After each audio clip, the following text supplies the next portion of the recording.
I stood before the heavy wooden doors of the courtroom, taking a deep breath to steady myself. Today was the day I closed a chapter of my life, a marriage that had become a burden. I wasn't afraid, but I couldn't say I was completely calm either. The truth was, I had been preparing for this day for a long time. The hallway leading into the courtroom was packed. Lawyers, court staff, witnesses, and even gossip-hungry reporters looking for a sensational story. I could feel their eyes glance over me, curious but not truly interested. To them, I was just one of hundreds of women coming here to end a broken marriage. But I knew today wouldn't be like any other divorce hearing. I adjusted my light coat, covering the faded dress underneath. A dress that had stayed with me for years, a symbol of the life of quiet endurance I once lived. I stepped inside the courtroom and my eyes quickly found my ex-husband. Well, almost ex, Jason Carter. He sat comfortably next to his mother, Margaret Carter, a woman who had never hidden her contempt for me. Not far from them, Cassandra, the woman who had come between us, smirked when our eyes met. "Oh wow, Michelle, just look at you," Cassandra curled her lips, her voice laced with fake pity. "No wonder Jason chose me." I said nothing, refusing to fall into their game. But my former mother-in-law wasn't about to let it go. She chuckled softly, shaking her head. "Exactly. My son could never live with a woman who spends all day buried in silly little drawings." Jason crossed his arms, gave a mocking smile, then delivered a line that silenced the entire room for a few seconds. "She's like a draft horse, strong, obedient, but not exactly appealing." Quiet laughter rippled through a few people nearby. I could feel the mocking glances from strangers, and that stung more than the insults. Jason didn't just belittle me, he truly believed I'd keep enduring, like the submissive wife he once controlled. But he didn't know that the Michelle Carter standing here today was no longer that woman. I gripped both sides of my worn dress, eyes locked on Jason. Calmly I unfastened each button of my coat, then let it drop onto the seat beside me. The room fell into an unusual silence. I reached for the faded dress, pulled it away, and revealed a stunning, vibrant red gown underneath. One I had secretly bought with money I saved from selling my paintings. It wasn't just a dress. It was a declaration. The atmosphere in the courtroom shifted instantly. I could feel the shock ripple through those around me. A few couldn't help but whisper. My ex-mother-in-law froze, Cassandra turned pale, and Jason, the one who mocked me seconds earlier, was suddenly speechless. I stepped forward, stood tall, and looked Jason in the eye. "I'm not a draft horse, Jason," I said, my voice steady and firm. "I'm an artist, and I decide my own path." The court clerk spoke up, breaking the tension. "Michelle Carter, are you ready to proceed with the divorce hearing?" I took a deep breath, lifted my chin just a bit higher. "Yes," I answered, eyes still fixed on Jason. "I'm ready." I left the courtroom with steady steps, filled with a deep sense of relief. The sneers, the disdainful looks from Jason and his family, they didn't matter anymore. Today, I was no longer the old Michelle, the woman who endured and sacrificed to keep a hollow marriage alive. I had spent too many years living in Jason's shadow, forgetting who I really was. As the cold wind brushed past me, I tugged my coat lightly, remembering the years before I met him. Those tough, lonely days I had pushed through on my own. I was born into a poor working-class family in a small town in Ohio. My mother Linda was a janitor at a local high school, and my father was an electrician. Life was never easy, but at least when my father was alive, we had some peace. He was the only one who believed in my talent for painting. On evenings when my mom was still cleaning hallways at school, he would sit beside me, watching as I drew on scraps of paper he brought home from work. "Michelle, you've got talent," he often said, pride glowing in his eyes. "You just need to believe in yourself." But then tragedy struck. My father died in a work accident when I was 12. One day he climbed a power pole to check the system and had a fatal fall. The death notice came faster than we could prepare. My mom fell apart. Once a strong woman, she became quiet, always tired from unpaid bills. Her janitor's wages weren't enough for the two of us, so I learned to be independent earlier than most kids. By high school I was working part-time at a local diner, first wiping tables then washing dishes. On cold nights, when the dishwater numbed my hands, I often wondered if I'd ever escape that life. I still painted, but the peaceful nights with my dad were gone, and no one was there to encourage my dream. My mother, though she loved me, didn't believe art could lead to a better life. "Michelle, be realistic," she said when I talked about applying to art school. "We don't have money for those kinds of fantasies." So I set my dream aside. I kept working, saving every penny, hoping one day I could stand on my own. That was when I met Jason. Jason Carter walked into the diner where I worked one autumn evening with his group of friends. At the time, I had just picked up a shift for a sick waitress and my hands were still wet from dishwashing. He smiled at me from the very first moment, the kind of confident smile that came from a man who knew exactly how charming he was. He called me over to the table more times than necessary, offering compliments I was too naive then to realize were insincere. For the first time in my life, I felt noticed. A poor girl from Ohio with hands always greasy from work had caught the attention of a man like him. Jason pursued me passionately, taking me on walks through glamorous neighborhoods I had only dreamed about, bringing me to lavish parties I had never imagined attending. I loved him. I believed his love was real. When Jason proposed, I thought I had found my way out of poverty. I quit my job at the diner, devoting all my time to caring for him, believing that's what a good wife should do. But I didn't realize that the moment I gave up my own identity to fit into his world, I had started losing myself. After we got married, Jason changed quickly. The romantic dates faded away, replaced by his endless meetings and the many times I was left alone in our big house. I began to feel like nothing more than a decorative piece in the perfect life he wanted others to see. My mother-in-law Margaret never saw me as part of the family. She always found subtle ways to remind me I was an outsider, someone unworthy of the Carter name. I tried to please her, tried to become the daughter-in-law she wanted. But then I discovered Jason was having an affair. And the woman he chose was none other than Cassandra, a wealthy former model. When I confronted him, he just gave a dry laugh. "You really think I need someone like you? Someone who doesn't know how to behave at parties, someone who's always lost in useless paintings?" I wanted to believe he would change, but eventually I realized that if I kept holding on, I would be the only one who lost. So I decided to leave. I walked away from the lavish house and returned to my small apartment, where I could live as myself again. And today, standing in court, I officially put an end to that chapter. The drizzle coated the streets in a cold gray hue, but my heart was filled with a sense of freedom I had never felt before. After the divorce hearing, I was no longer tied to Jason. There were still challenges ahead, but I knew I had made the right choice. Living independently wasn't easy. I didn't have much in savings, just a small month-to-month apartment, a few simple outfits, and the art supplies I had kept for years. But none of that mattered. What mattered was that I could be myself, not live in anyone's shadow. I spent the week focused on painting, searching for opportunities to land art commissions. Then luck came. I received an email from a man named Nathaniel Wright, a wealthy businessman looking for an artist to paint a portrait of his son. I had never taken on a high-end portrait commission like this before, but I knew it was a chance I couldn't pass up. If I did well, I could begin to build my name in the art world.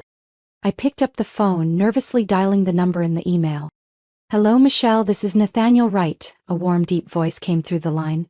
"I've looked over your work and I believe you'd be a great fit to paint a portrait of my son, Lucas." "I'm honored by the opportunity, Mr. Wright," I replied, trying to keep my voice steady. "Could you tell me more about the painting?" "Lucas is 8 years old. I'd like an oil painting in a classic style. I want to hang it in my office." I jotted down all the important details and Nathaniel provided the address where I could meet Lucas and begin sketching. The next morning, I stood before a grand estate on the outskirts of New York. The large iron gates opened to reveal a stone path leading to an elegant mansion with tall, pristine white columns. I couldn't help but be amazed. This wasn't just a home, it looked like a modern-day castle.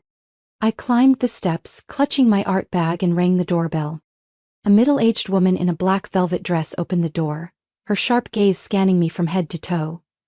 "Are you Michelle?" "Yes, I'm here to see Mr. Wright." She nodded and turned inside.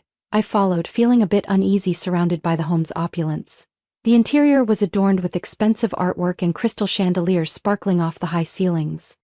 In the center of the living room, a blond boy around 8 sat in an armchair, his eyes fixed on a toy car in his hands. Beside him stood a tall man in a tailored suit. Nathaniel Wright. "Michelle, welcome," Nathaniel greeted me warmly, shaking my hand. "This is Lucas, my son." Lucas looked up at me, his blue eyes filled with curiosity. "Hi, Lucas," I said gently. "Do you like to draw?" He gave a small nod but didn't speak. Nathaniel chuckled. "He's a bit shy around new people, but soon enough he'll be talking more than I do." I smiled, then opened my bag and pulled out my sketchbook and pencil. "We'll start with a rough sketch first. Do you want to include a toy in the portrait?" Lucas thought for a moment, then held up his toy car. "I want this in the painting." I nodded and began to sketch the first lines. But just as I was focusing on my work, footsteps echoed from the staircase behind me. I looked up and saw Serena Wright, Nathaniel's second wife. She descended the stairs in a cream silk dress, her softly curled blonde hair styled to perfection. But what caught my attention most was her expression, a look that was anything but welcoming. Serena stopped in front of me, arms crossed. "I wasn't aware Nathaniel had hired an artist." "I just finalized it yesterday," Nathaniel replied calmly. "Michelle is very talented. I believe she'll do a great job." Serena looked me up and down, her eyes assessing. "Interesting," she said slowly. "You don't look like the artists I've met before." I wasn't sure what she meant by that, but I kept my composure. "I hope to create a painting your family will truly love." Serena gave a thin smile, but I could feel the chill behind it. "Very well," she said, then turned and walked away. But before leaving, I noticed her glance at Nathaniel with a look I couldn't quite read. Something unspoken between them? The atmosphere grew strangely tense. I returned to my sketch, but I couldn't shake the feeling that I had just stepped into a house full of secrets. And I wasn't sure I really wanted to know what those secrets were. After a few sessions at the Wright residence, I gradually became used to the unique atmosphere of the place. Lucas was a sweet boy, a little shy but very bright. Nathaniel was always busy with work, but whenever he had free time, he made a point to play with his son. Serena, on the other hand, remained a mystery. She never openly confronted me, but there was always something off in the way she observed everything. One afternoon, as I was finalizing the sketch for Lucas, a deep, raspy voice spoke from behind me. "So, you're the new artist." I startled and turned around. An older man stood there, leaning on a cane, his eyes sharp though his face showed the marks of time. He wore a suit, slightly wrinkled but still carrying the air of someone who once held great stature. Though I had never met him before, something about him felt strangely familiar. "I'm Michelle," I said, trying to keep my voice steady. "I'm here to paint a portrait of Lucas." The man nodded slowly, then stepped closer. "I'm Arthur Wright, in case you didn't know. I'm Nathaniel's father." My eyes widened. He was Nathaniel's father? He didn't look like the wealthy businessman I had imagined. Arthur had a somber, mysterious presence. He didn't look at me, but instead gazed at the unfinished painting. "Did you know that painting can be a wonderful way to remember?" he said softly, almost as if speaking to himself. "Even when memories fade, the image stays." I didn't understand what he meant right away, but something in his voice made me pause. Before I could respond, Nathaniel entered, his expression a bit uneasy when he saw his father there. "Dad," he said gently, "do you want to go rest in the study? You've walked quite a bit today." Arthur let out a light scoff but said nothing. He stared at me for a long moment, then turned and walked away, his steps slow but thoughtful. Once he disappeared behind the door, Nathaniel sighed. "He used to be a well-known lawyer," Nathaniel said as if explaining, "but in the last few years his memory hasn't been the same." I couldn't help but recall the look in Arthur's eyes as he stared at the painting. A look filled with a past he couldn't quite hold on to. But there was something else that left me wondering. If his memory was really failing, then why did his words carry such meaning? The next day, as I was preparing my art supplies, Arthur appeared again, this time in the estate's library. He looked at me, then gestured for me to sit down. "I know you think I'm just a forgetful old man," he said, his tone calm but firm, "but I remember the important things, and I know something's going on in this house that my son has no idea about." I froze. "What do you mean?" Arthur glanced around, as if afraid someone might be listening, then lowered his voice. "Serena, she's not who she pretends to be. I've seen things I shouldn't have." I didn't know whether to believe him, but there was something in his serious tone I couldn't ignore. "I used to be a lawyer," he continued. "Handled a lot of cases involving financial fraud, shady contracts, and schemes hiding behind polished appearances. Serena, she's clever, but she can't fool me. I frowned. Do you have any proof? Arthur pressed his lips together, as if weighing something. Then he reached into his coat pocket and pulled out a small sheet of paper, handing it to me. It was a list of banking transactions I didn't fully understand, but what shocked me was the size of the amounts. She's transferring money to an anonymous account, Arthur said. I don't know what she's doing, but I know it's not clean. I looked at him skeptical. Why are you telling me? Why not tell Nathaniel? Arthur gave a sad smile. Because he doesn't believe me anymore. He thinks I'm just an old man rambling nonsense. I bit my lip. If what Arthur said was true, it could threaten the entire Wright family, but if it was just the imagination of someone with memory issues, I might be stirring up trouble for no reason. Can you do something for me? Arthur asked suddenly. I looked up, heart pounding. What is it? Can you place a camera in Serena's office? I need proof. I froze. You want me to spy on her? Arthur nodded slowly. I know it doesn't sound right. But if I'm wrong, we can erase everything. But if I'm right... He paused, his eyes hardening. Nathaniel and Lucas could be in danger. I hesitated. This wasn't something I wanted to get involved in. I was just an artist, here to paint a portrait, not to dig into someone's family secrets. But deep down, I knew I couldn't ignore what he'd said. I sighed. I'll think about it. Arthur nodded as if he had expected that answer. Thank you, Michelle. I left the library with a storm of thoughts swirling in my head. Part of me wanted to ignore it all and just focus on my work, but another part of me couldn't shake the feeling that Arthur wasn't wrong. And I couldn't deny that. I wanted to know the truth too. I held tightly onto the small box containing the hidden camera, my mind racing. Arthur had asked me to place a surveillance device in Serena Wright's office, Nathaniel Wright's second wife. I knew this was way beyond the scope of what a portrait artist should be doing. I had come to this house simply to paint Lucas, not to investigate a potential conspiracy. But Arthur's words lingered in my mind. His trembling yet firm voice as he spoke about mysterious transfers and the danger he feared for Nathaniel and Lucas. What if he was right? What if Serena really was up to something? I couldn't shake that thought. That evening, after finishing a session with Lucas, I used the excuse of needing more brushes from my car to stay at the Wright house a little longer. I quietly observed the hallway as I made my way to the second floor. Serena's office was at the end of the hallway, its heavy wooden door tightly shut. I looked around one more time, making sure no one was nearby, then quickly opened the door and slipped inside. Light from the hallway spilled into the spacious room. On the desk, papers were neatly stacked, and a laptop sat open but with the screen off. The room exuded luxury, but there was an inexplicable coldness to it. I walked toward the bookshelf across from the desk, where a tall vase was placed. It was the perfect spot. I quickly installed the small camera behind the vase, adjusting the angle to capture the full room. My hands trembled slightly as I finished the setup. Before leaving, I glanced around the room, searching for anything unusual. A black envelope lying casually on the desk caught my attention. I wasn't one to snoop, but something told me I should check it. I gently opened the envelope. Inside was a set of documents labeled in bold. Share transfer agreement for authorized party, only. I skimmed through, trying to grasp the content. The terms were written in complex legal language, but what shocked me was the name on the contract. Nathaniel Wright, transferor. Transferees GC Holdings. Someone was trying to force Nathaniel to give up control of his company, but who was GC Holdings? I snapped photos of the important pages, carefully placed everything back as it was, and quickly left Serena's office. The next morning I sat in my small apartment, the screen of my phone displaying footage from the camera.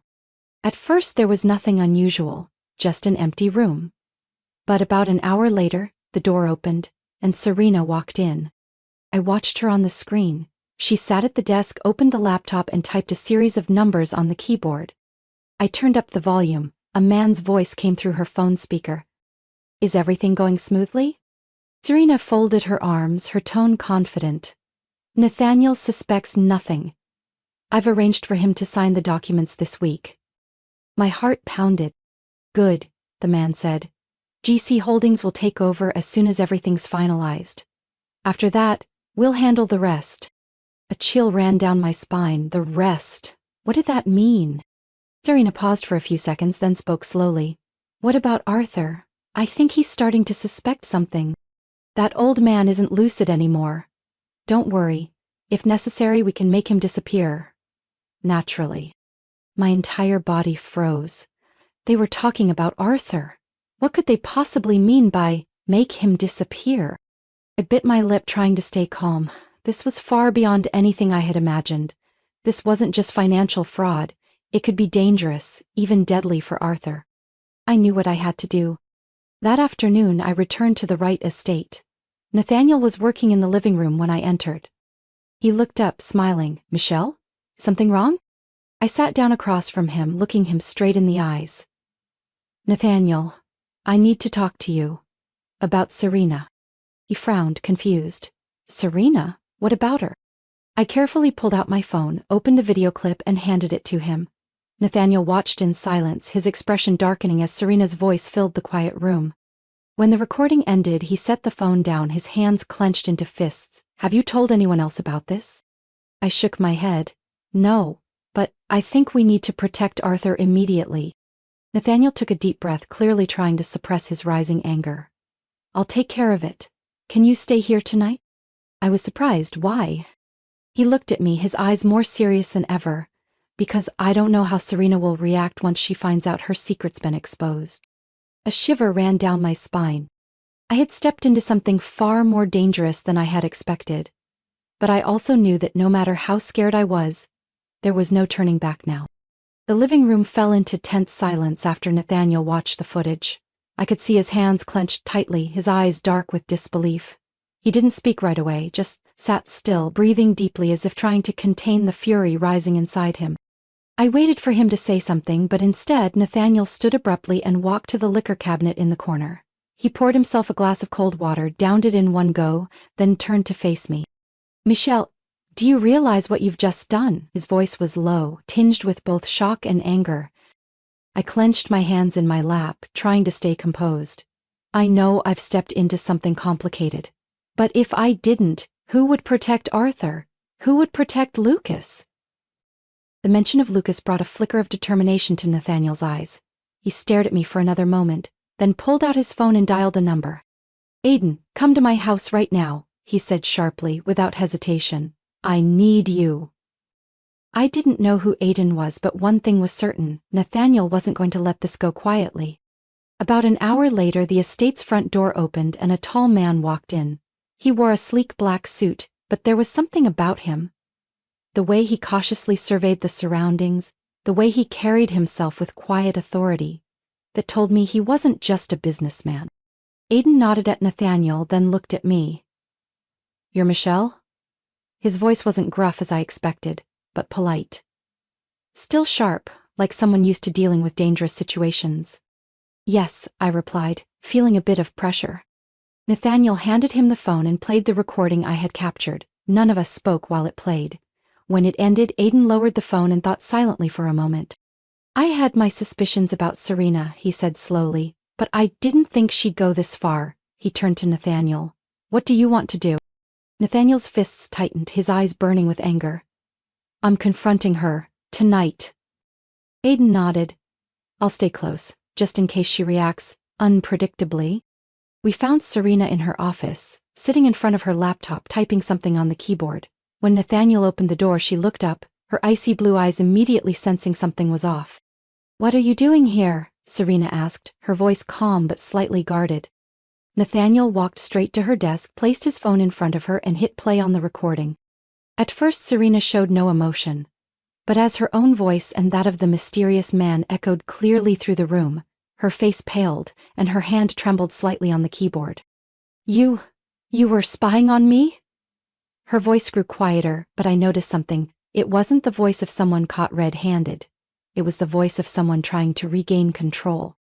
Nathaniel gave a cold smile. No, Serena, you exposed yourself. Serena shot up from her chair, her eyes flashing with fury.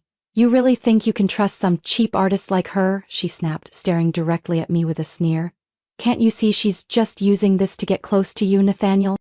I wasn't surprised she tried to deflect. People like Serena always knew how to wriggle their way out. Nathaniel gritted his teeth. I trusted you. I gave you my family. And you betrayed me like this? Serena took a deep breath and then suddenly let out a bitter laugh. Trust me? She stepped forward, her gaze filled with hatred. Nathaniel, did you really think I loved you? I stayed with you because I needed you, because I wanted what you had. She tilted her head, smirking. But now you're worthless to me. A chill ran down my spine as I saw her eyes dart quickly, calculating something. Then, before anyone could react, Serena reached for the letter opener on the desk. I gasped, but she was faster. She lunged toward Arthur, eyes filled with determination.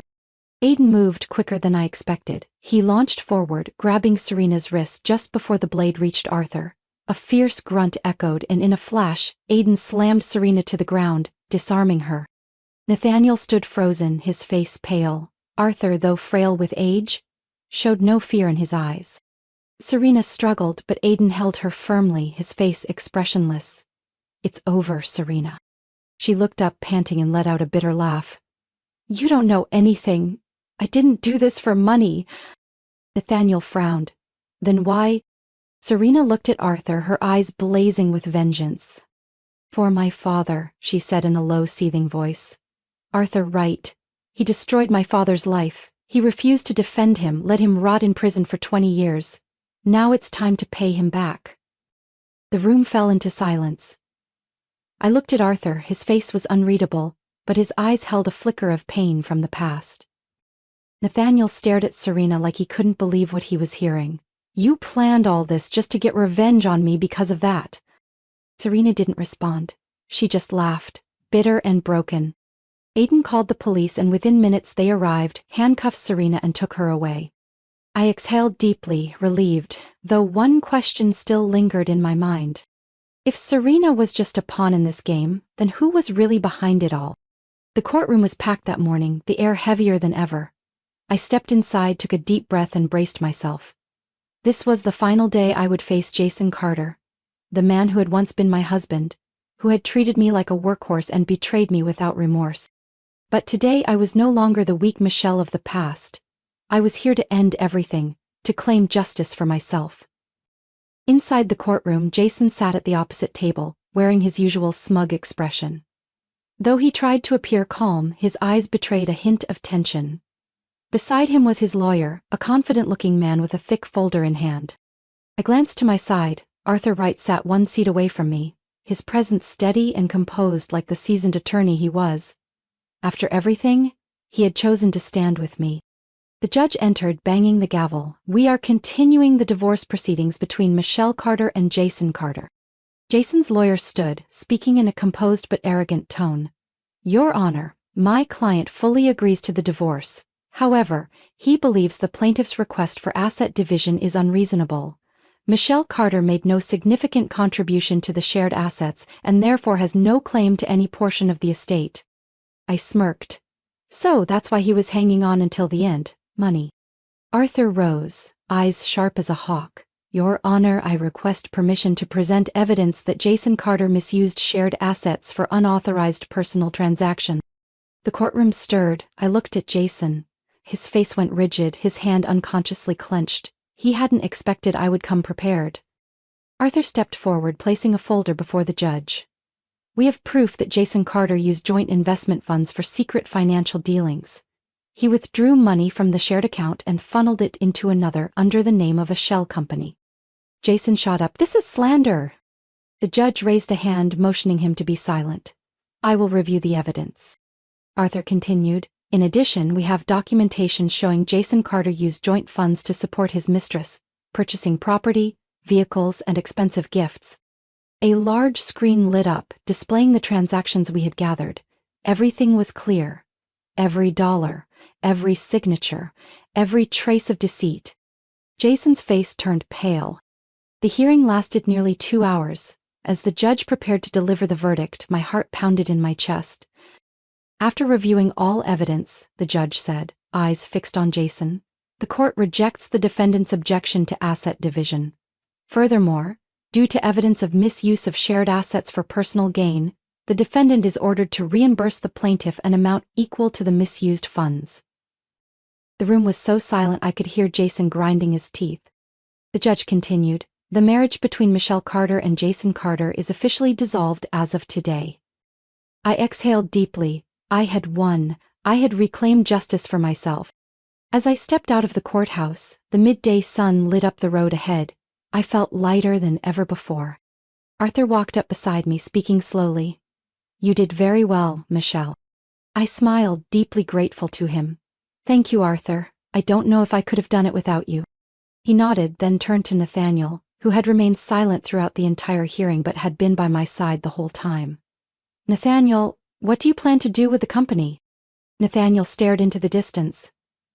"I'm going to fix the damage Serena caused." He turned to me, his eyes sincere. "And Michelle, if you want, I can help you build your art career. You deserve that." My heart felt warmer than ever. I had fought to reclaim justice, and now I could finally start over. I was no longer the woman belittled by her husband, mocked by her mother-in-law, or trapped in toxic relationships. I was Michelle Carter, an artist, a free woman, and someone who wasn't afraid of anything anymore. I held my head high and stepped onto my new path. That evening, as I walked out of the courthouse, a cool breeze brushed against my skin, carrying with it the relief of someone finally freed from the chains of the past. I was officially no longer Jason Carter's wife. No more lies. No more years of silent endurance. Nathaniel was waiting just outside the courthouse gates. He didn't say anything at first, simply handed me a cup of hot coffee, as if he instinctively knew I needed a little warmth amidst all the swirling emotions. "How does freedom feel?" he asked, his voice calm and steady. I smiled, taking a sip, letting the warmth spread through me. "Relieving, but also strange." He nodded. "I think you'll get used to it pretty quickly." We stood there for a while, watching the rush of traffic on the street. I wasn't in a hurry to leave. This was a moment I wanted to hold on to. A moment where I didn't have to worry about tomorrow. Finally, Nathaniel spoke, breaking the comfortable silence between us. "Michelle, if you'd like, I can help you build your own gallery. A place where you can pursue your art freely without having to worry about finances." I turned to look at him. His eyes weren't just kind, they held something deeper. "I don't want to work because of anyone's pity," I said softly. "I know!" Nathaniel smiled, shaking his head. "But this isn't pity. I believe in your talent, Michelle, and more than that." He stepped a little closer, his voice lowering. "I believe in you." I paused, feeling something unfamiliar, something like safety, something I hadn't felt in a long time. In the months that followed, my life began to change. I was no longer a woman living in someone else's shadow. I dedicated my time to growth, taking on more art commissions, and gradually building a name for myself in the art world. And Nathaniel was always there. He didn't push me. He didn't try to control me the way Jason once did. He simply stood by my side, supporting every choice I made. We spent more time together, sometimes walking through the park, sometimes just having long conversations about life, about small things that somehow felt so meaningful. One day, as I was finishing the last touches on Lucas's portrait, Nathaniel walked into my studio, holding a small box in his hand. "There's something I want to ask you," he said. I looked up, my heart skipping a beat when I saw the seriousness in his eyes. He stepped closer, then unexpectedly dropped to one knee. I drew in a sharp breath, barely able to believe what was happening. "Michelle," Nathaniel said, his voice warm and sincere, "you walked into my life unexpectedly. You not only helped me see the truth, you helped me realize I never want to lose you." My throat tightened. "I know you've been through a lot, but I don't want you to keep walking this path alone. I want to be by your side. I want us to build the kind of future we both deserve." He opened the little box. Inside was a simple, elegant ring, glinting under the studio lights. "Michelle Carter, will you marry me?" The room was so quiet I could hear the sound of my own heartbeat. I had once thought I'd never believe in love again. But Nathaniel, he had been patient, letting me see that love wasn't about control, it was about partnership. I looked into his eyes, then slowly nodded, tears slipping down my cheeks. "Yes," I whispered. Nathaniel laughed softly, a sound I knew I'd remember for the rest of my life. He stood, gently slipped the ring onto my finger, then wrapped me in his arms. For the first time in so many years, I felt truly happy. That day we walked out of the studio, hand in hand. The breeze danced along the busy street, but I didn't feel lost anymore. I had weathered the storm, I had endured betrayal, I had fought to rediscover myself. And now I was walking a new path, a path I didn't have to walk alone. Life isn't always fair, but we always have the power to choose how we face it. Michelle was once a woman trapped in a painful marriage, but she didn't let her past define her. She stood up, claimed her justice, found herself again, and finally found the happiness she deserved. Michelle's story isn't just about betrayal and consequences. It's about courage, resilience, and the belief in a brighter future. Something anyone can reach if they dare to step out of the shadows. What do you think of Michelle's journey? Did she make the right choice in leaving her past behind to find herself again? Share your thoughts in the comments, and don't forget to follow the channel for more inspiring stories about life, family, and inner strength.